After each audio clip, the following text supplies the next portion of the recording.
My name is Ken Walker. I'm a taxidermist. I live out in Alberta Beach. I was born and raised in Edmonton. Been interested in Sasquatches since I was a kid. I went through this phase when I was young, you know, where I clipped the newspaper articles about the dam incidents and things. And like most people, you know, most kids that are into it, as I grew up, I realized that, oh no, this can't possibly be. And, you know, they would have found one by now. They would have told me more. They would have done this. They. And many years later, I was faced with a couple of anecdotes from very good friends whom I know were not lying. And so I slowly started opening myself up to the possibility. But I've always been kind of a driven person, so if there's one out there, I'm gonna find it, right? So yeah, then I started just within the hunting community, which I have a pretty good repertoire with hunters, as being an award-winning taxidermist. I've won the world championships 3 times. I do work for the Fish and Wildlife and people like that, you know, so I know these people personally, and they know me. They know I'm not a crackpot. So I've been able to get access to people and accounts that a lot of people would never get. And you have to remember too, being a taxidermist, you're like the hairdresser of the woods, right? You know, the hairdressers hear all the good rumors. Taxidermists are like that too. I mean, rich people, they won't take calls from half their business associates, but they'll always take a call from their taxidermist, you know? So yeah, I've been privy to a lot of investigation. So I you know, about 10 years ago, I started seriously looking into this matter. And what I have found, I think, is astounding.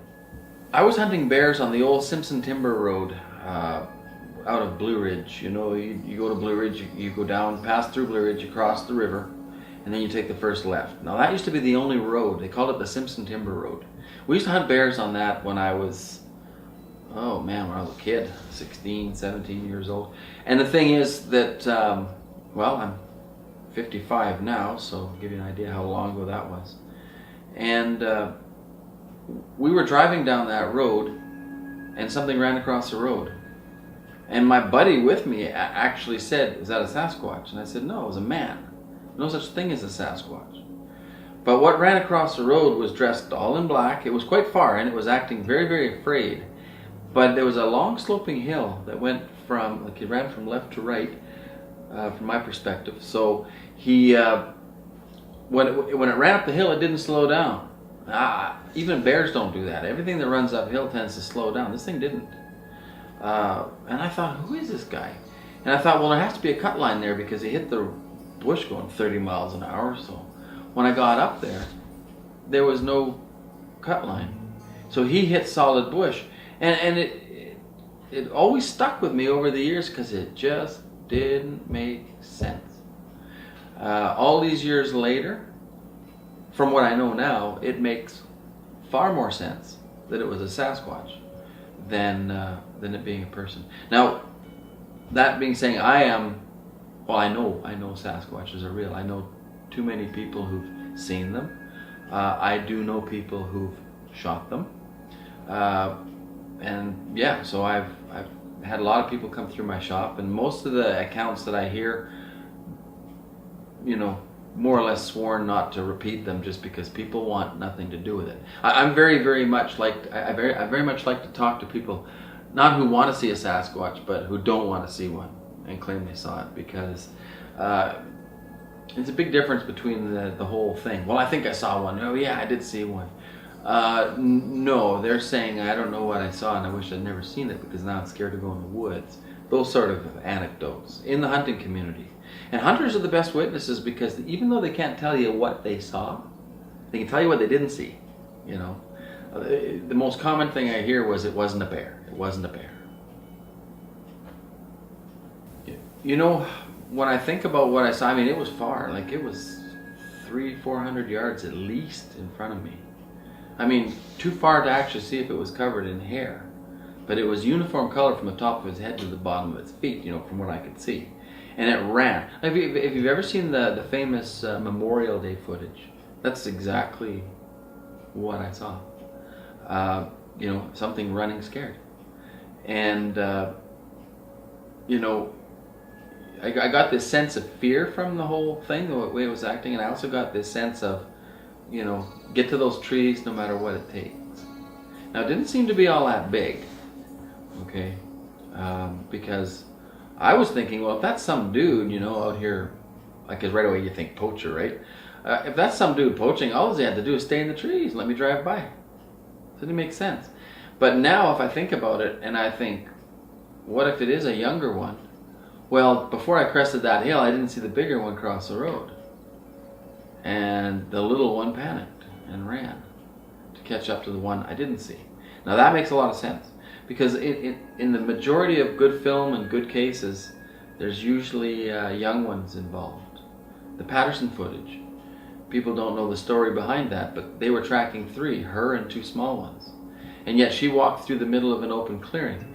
And they do know from following the track she came back that night to pick up the one she hid. She was basically walking through that clearing to lead them away from the one she stashed. Like a bird dragging a broken wing or a fake broken wing to get you away from a nest. A lot of the anecdotes I hear where Sasquatches make big mistakes, almost every single one has to do with a young one. Even the Justin Smeya shooting, which I was the first one to talk to him about that. And he did shoot 2 Sasquatches, no 2 ways about it. You know, especially since, and I've talked to him since, you know, he's a reasonable guy, you know. So, I mean, that's about the only time you'll see them making mistakes, is when they have young and inexperienced ones that they're trying to take control of. And if you read through the BFRO reports, there's a lot of Sasquatches and young ones that compromise themselves one way or another.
You have to see this here. I won't cut the camera off. I'll just point it over there to show you.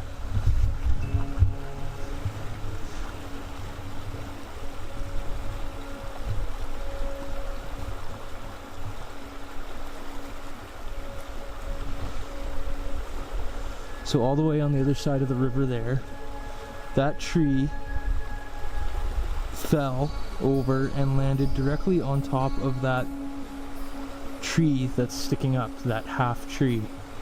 It's sitting on top of it, making a perfect T structure. Like, what are the odds of that? That it's just sitting there like that?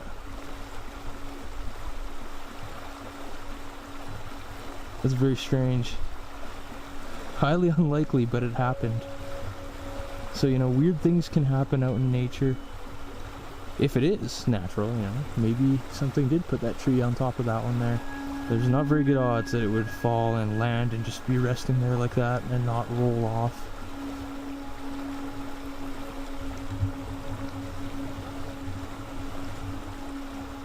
It's a full-size tree almost. Very strange. Right now it's hovering between minus 15 and minus 18 degrees Celsius.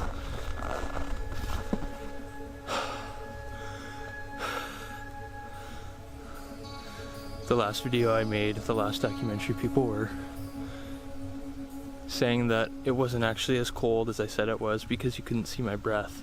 But like, I can't see my breath right now, and I know how cold it is. Look at my beard, you can tell. Even though the sun's shining, it can still get pretty cold, and in Alberta, -15, -18 is normal, like throughout the winter. That's like an average temperature. It's not unusual at all.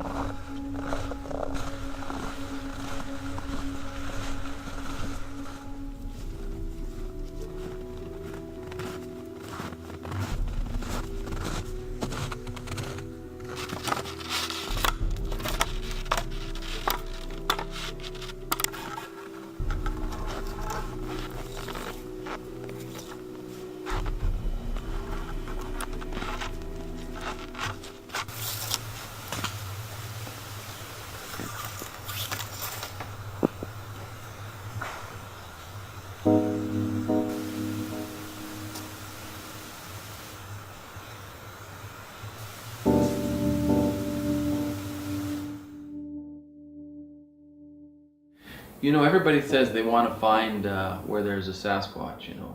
And I was, in the very beginning, I thought that they were just a big lumbering monster that lived in, you know, deep woods somewhere.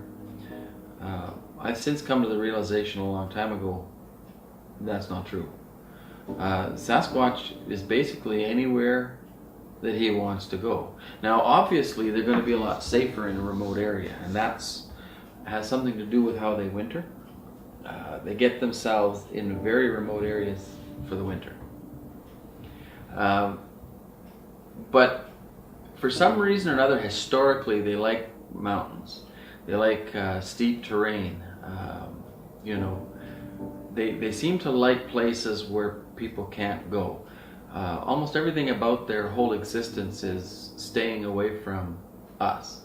They're self-aware. You know, from what I've talked to people who've been up close to live ones and dead ones, they have told me the same thing, and that is that they are a hominid.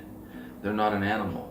So you're not dealing with an animal. You're not. If there was an animal, I would have stuck one for the museum already. I can assure you.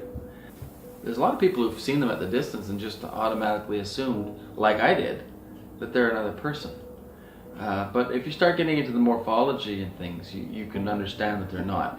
So they tend to be they tend to be along riverways and in remote areas, and they're also very nocturnal. They find strategic places to set themselves up during the day, and they see extremely well at night. And they're a nocturnal animal. We're a daytime critter, and they're a nighttime critter. You know, and if you compromise their area where they are, they, depending on the area, but they kind of go off the radar. They leave the area.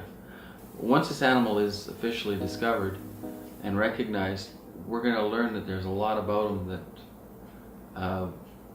that will amaze us, like off the chart things, like adaptations that they've evolved that we didn't see coming or couldn't figure out.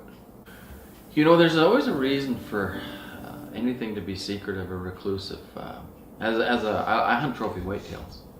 Okay, yes, everybody, I'm one of those bad trophy hunters. I'll admit it. That means I don't kill very many animals, right? If I was eating them, I'd kill them all, but I don't. I just kill the ones that I want. So I might go 5 years without getting a deer. Now these big deer usually been shot at, so they're nocturnal, and the only time I can catch them is when they're chasing does in the springtime, or in the fall time, I should say, November. So they have to make a mistake, and they usually don't. So the Sasquatch, if it's a hominid, it's very important to remember that at one time in the world there was I think it was 6 species, separate species of hominid. Okay, and now there's only one recognized species of hominid, and that's Homo sapien. Now they do know that if you're not African through DNA, you're a hybrid species. We are, if you're a white person, you're at least 5% Neanderthal. Our skin gene and our hair gene is Neanderthal. That's why our skin's white and our hair's straight. And I believe Asian and North American native cultures have even more. And there's another hominid that's not been identified that is also in the mix-up of our DNA. But we're pretty much Homo sapien, okay? But you stop and think about, if there were 6 species of hominid and now there's 1, if there's anything that's in our nature, it is that we do not tolerate anything like us, okay? I mean, it's bad enough we don't tolerate each other if we look different or if we speak different. We are very, very well known for killing each other. So the only hominid that could have survived alongside of us would have been one that adapted to hide. It makes perfect sense that if there is another hominid out there, its sole purpose of survival is to hide from us. It's the only thing that makes sense. All the other ones didn't, and they're dead. They're gone. There was no, they couldn't adapt. There was, they couldn't adapt to us burning the forest down just to get 3 of them, you know. That's how we think. We're very good at wiping things out, especially people. The sun's going down quickly, and it's getting a lot colder. Look at this.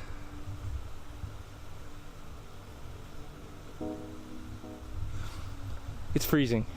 So I'm just trying to get the shelter wrapped up and get the fire going, and then I'll be collecting firewood. And hopefully I can get some food in me. I brought some stew, some other snacks. I am going to have a cup of coffee too, because I don't intend to fall asleep early. I am going to stay up as late as I can to see, you know, if anything comes around the camp, or if I can hear anything. Or it's going to be kind of tricky, you know, because the river's right behind me. It's going to be harder to hear the sounds that aren't as pronounced. You know, the river's going to mask a lot of that, so. If you can see behind me, kind of, I'm just getting the spruce boughs put down, trying to make a nice comfy bed in front of me. The beginnings of a fire.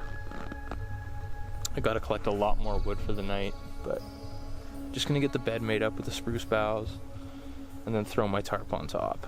And I'll be done. Then I can relax for a bit, have some food, have that coffee. It is a mortal sin, I know, but I brought instant coffee. I actually don't mind the taste, but I'm probably going to go to hell for it. Finally able to take a little break. I think my stew is almost ready to eat. I got it on a little MSR burner here, just to save some time. Cool smoke effects, right? CGI. I got some CGI smoke effects. I got out here pretty late, like 3 p.m. and, you know, I didn't start building my shelter till, I don't know, like 4:30ish. And now it's dark out and it's creepy out. And usually when it gets dark out, it gets creepy out wherever you go. I can occasionally hear the ice on the river cracking, and the sound that it makes is almost like a tree knock. So when I first heard it, I was like, what the heck is that? And then I heard it again, and I could tell it was right at the river. The history of Sasquatch in this Nordegg area is just insane. There are so many accounts way back to the early 1900s and before that. And you know, a lot of it goes on near the Forestry Trunk Road, off of the Forestry Trunk Road. And the crazy thing is that you don't have to be in a super remote area to have an experience. You know? You can be in a campground. A lot of these things happen at campgrounds. They just walk right in and start messing with people. I think that's very interesting.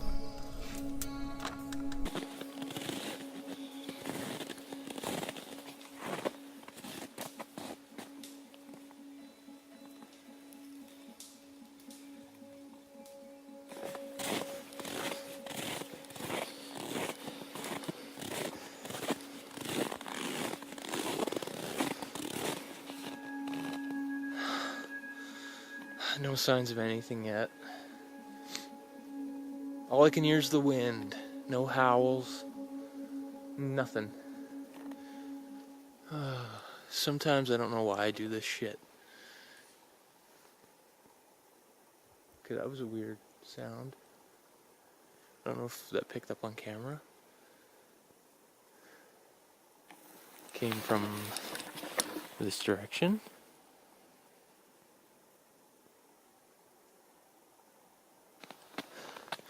When I'm walking around, I'm trying to get in the habit of aiming. What the fuck was that?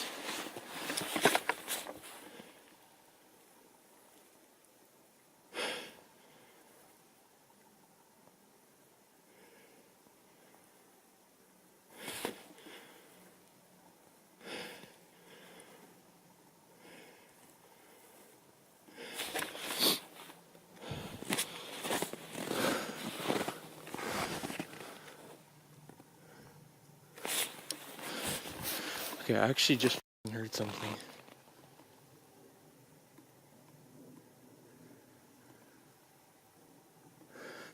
My heart is racing.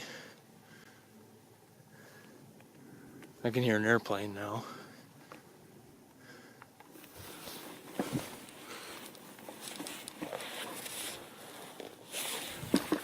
As I was saying, I'm trying to get in the habit of keeping the camera aimed in front of me in case something crosses my path or is there. Then I'll get it on camera.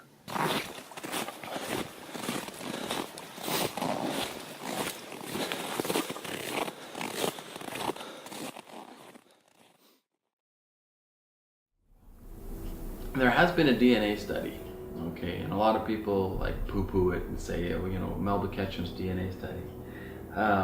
That's not true. The DNA study is real, okay, and you have to remember that, you know, for GenBank not to recognize it, that didn't come from scientists. That came from lawyers. Think about that for a minute, okay. I knew Richard Substat. He worked on the study. I knew him personally.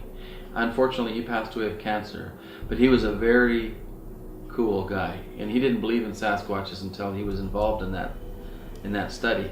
And he told me that the mitochondrial DNA of the Sasquatch, at least the samples they tested, was human, which is carried by the mother. And of course, now with what they know about DNA, he said the DNA was particular to an area in Europe that was cut off by ice 30,000 years ago. So the Sasquatch is probably a hybrid species. Well, according to their study, it's a hybrid species. Much the same we are. Now, the thing to remember about a hybrid species is every true species is environment specific. In other words, it's the environment that gives rise to the species. You know, you got the weasel family, okay? Pine marten is a weasel, okay? It lives in trees. But not any trees. It has to be old growth forest because they have 3% body fat. So they have to sleep in rotting logs. So it has to be old growth forest, okay? An otter is a weasel. Lives in the water, catches fish. Can't climb trees, right?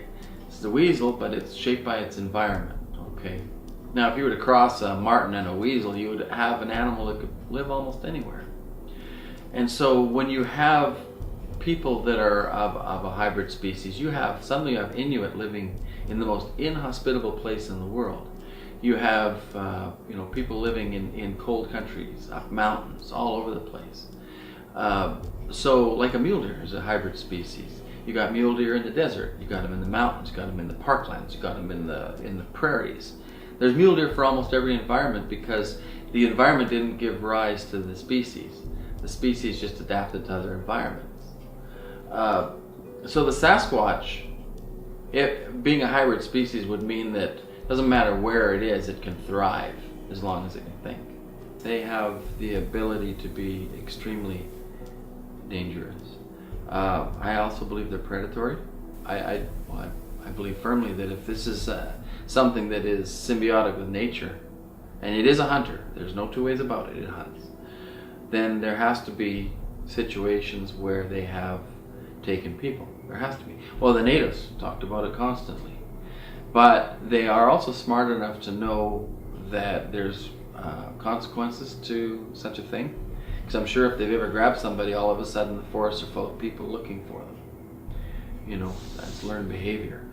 I think that upon discovery, there's going to be some very, very hard questions that are going to need to be answered. Because well, there's a whole network of books called the Missing 411 books that talk about missing people in the forest, and the way it reads is a cover-up. But if the animal exists, and I know it does, and that's the only thing you could do if you're trying to hide its existence. So I think, like I said, there's some hard questions that'll have to be answered, because there are a lot of people that wouldn't take their children in the woods if they knew the thing existed. So there's some liability there, and that could also be another reason for keeping it quiet. I think that there is, upon discovery, there will be some liability.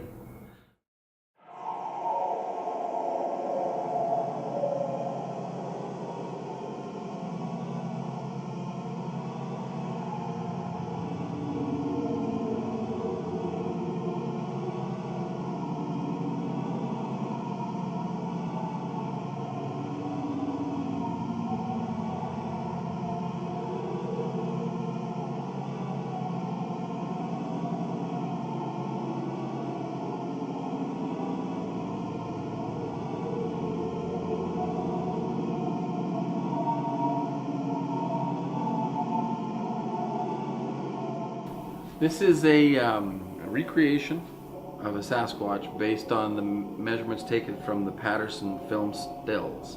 So basically what's in that film is what you see here. According to, I made my own measurement chart from the actual foot, and I compared it to John Green's, and it's the same. It's always been kind of a pet project of mine to try and recreate one. I'd like to work further on it. There's supposed to be trees on here, things like that, you know. But this is basically, I've had a lot of witnesses come in and say this is what they look like, so it's been kind of a fun project, you know. I also use this thing to smoke out potential witnesses, you know. If they laugh at it, I know they've never seen one. If they get all weird and they walk away, then I know they've seen one, so then I can talk to them, right? So it's an icebreaker. I think that when you're talking about an encounter being terrifying, it's pretty subjective, because I believe that they can actually manipulate electromagnetic fields, you know, like the dogs do it. Wolf packs is the only way they communicate. They know which one is going to do what when they're hunting. They're not, otherwise it'd be just chaos. I think that the Sasquatch has taken it to a level so far beyond, like the same level we've taken making sounds and turned it into language and music and art and everything else. I think that they've taken the whole electromagnetic energy thing to that other level. And I think that as soon as you're into a situation where you're close to one, you will experience a very unreasonable amount of fear. Okay? So almost every time you're close to one, it's a terrifying experience. A lot of people think that it's haunted, or think there's ghosts or whatever. Like they got a bad feeling, you know, demons, blah, blah, blah. But I think that I talked to one young hunter when he was young. He said a big one tried to grab him. He says he fired 3 shots to turn it. It ran across a clearing towards him screaming.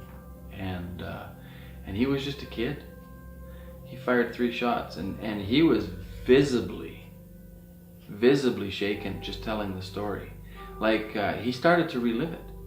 It was almost like, I guess what you would describe a PTSD encounter to be, you know. And I had to calm him down almost, you know. And I think that was an interesting account, because he was just a kid and he was on a river walk with his gun. And they have a creature watching him that reasons out that that's a young person, and I'll bet you they'll think he was just lost if I grab him. Because that's what would have happened. They would have said, oh, poor kid. We knew we shouldn't have let him go off on his own. You know, he got himself lost. No. There's people in Alberta, backpackers, that backpack around the world. They didn't so much as find a matchstick from their backpack. Everything's gone. Gone, like just vanished, you know. In areas where I know, well, the BFR will tell you there's Sasquatches in those areas. So, although I think that it's extremely rare, I think that they can be very dangerous.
you can see behind me here, there's a tree break.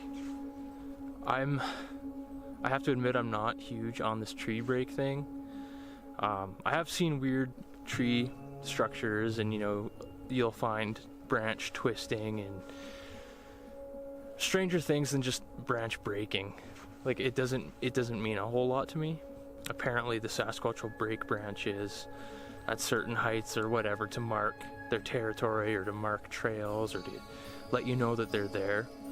I can't buy that just because there are so many trees and broken trees and deadfall naturally that I personally just toss this stuff out. I don't know, unless I see something where it's like consistent, where the trees are snapped and it's one after the other and they're all perfectly at the same height and in the same direction, then I might start thinking, oh, okay, this is kind of weird. But when you find branches like this, I mean, this thing's like 8 feet, 8.5 feet tall.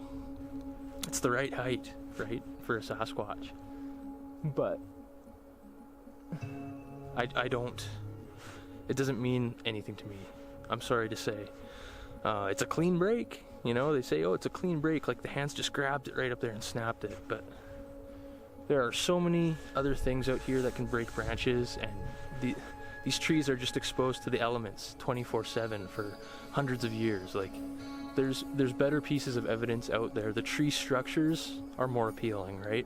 The ones where the logs are kind of like floating in the middle of the structure. Like, how are they staying in there? That kind of stuff's weird, but just the typical tree breaks out here, I don't really buy into it, unfortunately.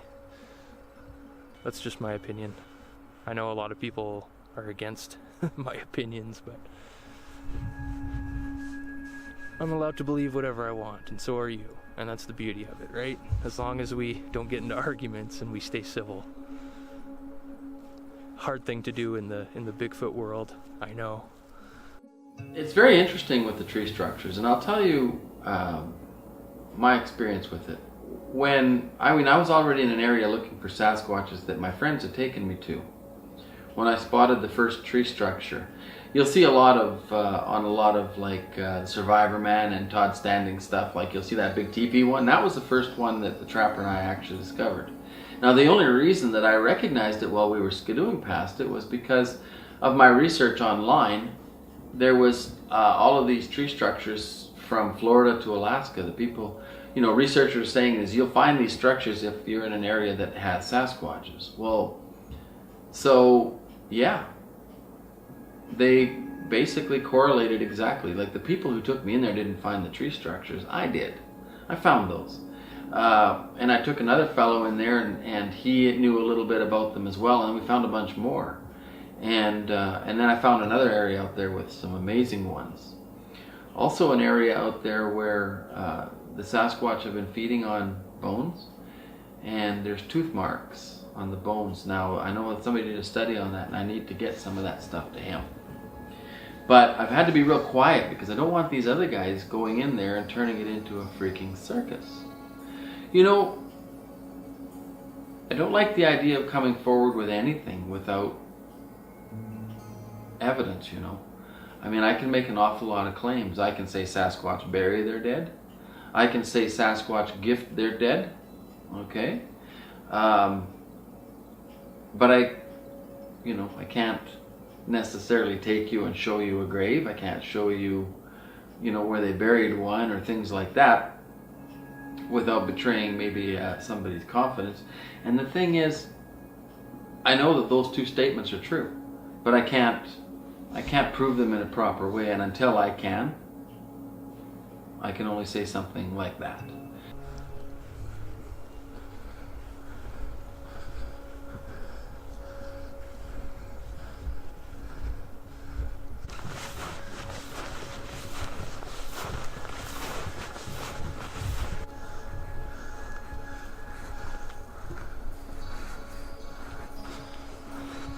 I know sometimes I seem pretty skeptical, but sometimes I am, I have to maintain that. I can't just believe every little thing I hear or every little theory or piece of information someone gives me, because a lot of different people tell me a lot of different things. And it's up to me to decide to distinguish what is legitimate and what is plausible. It's up to you guys to do the same. I mean, there's some crazy theories out there. Some people believe that the Sasquatch are from another world, or they're light beings and they change into trees and they go into trees. And I'm open to all kinds of mysteries and theories, and even the interdimensional stuff. I'm open to the theories because there's a lot of stuff we don't know about the universe, but we can't try and explain this mystery with more mysteries. You know what I mean? We need facts. We need hard evidence, unfortunately, right now. No, basically what I do is I try to gather as much information as I can, weigh it out, but the only time that you'll actually see me lace on my boots and run out the door is when somebody says they have something physical. Then I'm on it. Which is why I had the test, the scat tested. Now the bag of hair I sent to John Bindernagel, he sent to other people who have since said they didn't get it. And unfortunately, Dr. Bindernagel passed away a few days ago. And I have another friend, Tyler Huggins, he's a researcher. He's working on that for me, and that whole bag of hair. And there was skin attached to some of it. And I know it's from a Sasquatch because I collected it myself, personally. From a Sasquatch that was actually in a trap. And it's really too bad. But on the other hand, if there is somebody who is intercepting this evidence, which I firmly believe, then it makes all the sense in the world. That was a mistake, sending all that hair in one bag. I should have sent half of it. It was a mistake. And the other thing too is anybody who is lobbying for Sasquatch DNA evidence or anything like that is the last person now that I'll send it to. I'll send it to somebody else. As a matter of fact, if I get physical evidence, there's probably about 10 different people right now that are on a list, and they have been spoken to. And if it goes public, you can rest assured they've already got their samples. It has to be that way, I don't understand why, unless somebody comes to my house and explains to me why it's being covered up and can give me a good reason that I agree with, I just wish when I worked at the Smithsonian that I knew more about this subject, because I went through the anthropology storage area. I would love to have gone back in there and talked to a couple people, but unfortunately I had just left the Smithsonian when I got into this, which is a shame. I think it was a missed opportunity for me. Night 2.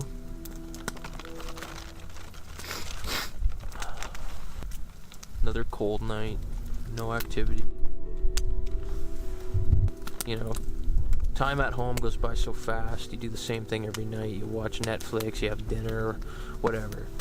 Next thing you know, it's time for bed. You wake up in the morning and it's time for work. But when you come out here, time slows right down. And you're like, oh crap, what am I gonna do for the next 12 hours? And in the winter it gets dark out so early, so it's like, it makes it worse. When you're alone. When you have friends with you, it's not that bad. It's a lot more tolerable because you can just bullshit and tell jokes and stories, and it's a lot easier. A lot easier when you have people with you. Now, the people I know who've seen the males, the big males, like one of my friends who's seen quite a few of them, he says the big ones, he says they're muscled up like you wouldn't believe.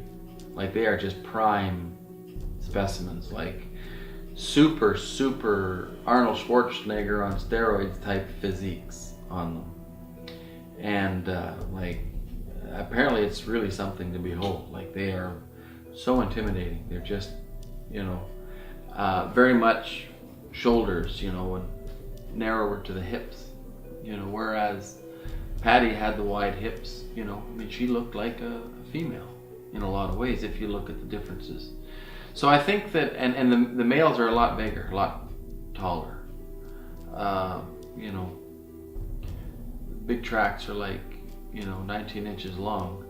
And a friend who measured a tree said one with an 18 3/4 inch footprint was 9 feet 10 inches slouching.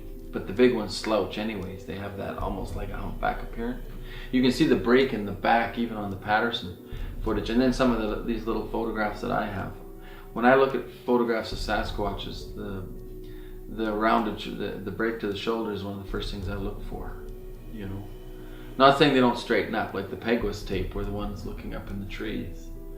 But still, when that one looks up in the trees, you'll notice that the skin stretches from the chin to the throat. In other words, it doesn't normally have its head up, so everything stretches there. Normally it has its head down, and then its head set about intermediate between a gorilla and a human. So the physical characteristics too is they tend to have like a shorter shin. When they bring their leg forward, their foot is longer, their shin is shorter. So their shin tends to be parallel to the ground when they bring their foot forward. You can't walk like that, but they do. It's right there in the film. But it's all that stuff is so subtle, and unless you've trained your eye, you don't really see it, unless it's pointed out to you. It looks like a man because it's on two legs, Somebody finds a skull. They think it's a human skull because it looks human, somewhat human, or very human. They're not looking at the forehead saying, well, why isn't the forehead, straight up? Why is the cranium sloped backwards? Things like that. You would have to be knowledgeable about skulls in order to pick that up right away. Show a Sasquatch track to a foot doctor and they will tell you that's not a human foot. There is no arch. They have a flat foot and they have a mid-tarsal break. But if you look at a true Sasquatch footprint, you'll notice the indentation is on the outside of the foot, whereas our arch is on the inside of ours because we have a fixed arch. And they have a mid-tarsal break, so the foot flexes in the middle. But almost always you'll notice there's an indentation to the outside of the track. The young ones have a narrow heel. I believe you found a track. I have no doubt that was very, very likely. It wasn't a bear track. I saw the picture of it. It's likely a Sasquatch track, and it wasn't a big one. You find a 12-inch track, it'll have a narrow heel. If you find a 15-inch track with a wide heel, it's likely a female. You see? You find a 15-inch track with a narrow heel, it's likely a male, because it's still going to get bigger. But as they get bigger, their heels widen out. But the whole thing about talking like that is people have already made up their mind they don't exist, so they think you're just reaching up and pulling this stuff out of the air.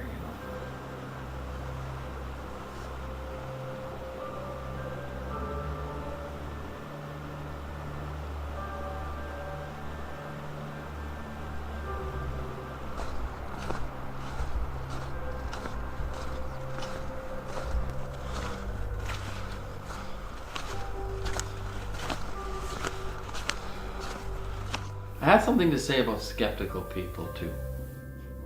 It's no big deal. If you don't believe in something, that's your right. It's no big deal. Okay? But if every time somebody brings up the subject, you have to say, oh no, they're not real. Oh no, they're not real, over and over again, you're not a skeptic, you're a narcissist. Because I heard you the first time. There's two types of people if you're investigating Sasquatch sightings, and that is people who've seen one and people who haven't. Okay? People who haven't, people who have, right? And the last thing you need is all those people who haven't seen one making noise so you can't hear the one person that you should be listening to. I don't blame people who've never seen a Sasquatch or have never looked into it. I don't blame them for not believing they're out there. Be skeptical all you want, but keep it to yourself, really. You can tell somebody once, you don't have to keep saying it over and over again. It gets really annoying. I got a few picked out that I'm looking forward to talking to if the mystery's ever solved. It's all in fun, but I'm looking forward to it, But then take a look at John Bindernagel. He spent his life, on this mystery, and he passed away a few days ago. I think it's sad. I would like to have seen him realize, see the thing accepted to the world before he had to go. But a lot of really good researchers have died without it being recognized.